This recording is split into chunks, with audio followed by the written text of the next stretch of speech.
இப்படி போய் என்ன ஆகிடுவாங்க, தனித்தாளாயிடுவாங்க. அப்புறம் பார்த்தாவே எப்படி தெரியுமா, அவன் லட்சணம் தெரியாதா, அவங்க லட்சணம் தெரியாதா, பார்க்குறப்பெல்லாம் அந்த ஸ்கேல் மிஷினை வச்சுட்டே பார்த்துட்டு இருப்பாங்க.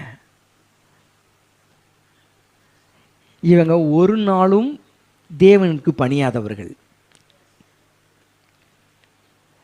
தேவன்கிட்ட பணிஞ்சவங்க என்ன பண்ணுவாங்க தெரியுமா, அவங்க செஞ்சிருந்தா கூட அவங்க கூட ஒரு அன்பை பாராட்டுவாங்க.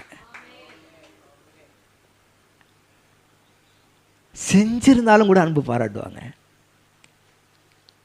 ஏன் தெரியுமா, அது அவருடைய பலவீனம், அது அவருடைய பலவீனம். அவர்கிட்ட இல்லாத ஒன்று என்னிட்ட இருந்திருக்கலாம், என்னிட்ட இல்லாத ஒன்று அவர்கிட்ட இருக்கலாம். எல்லாம் எல்லாத்தையுமே இருக்குன்னு சொல்ல முடியாது.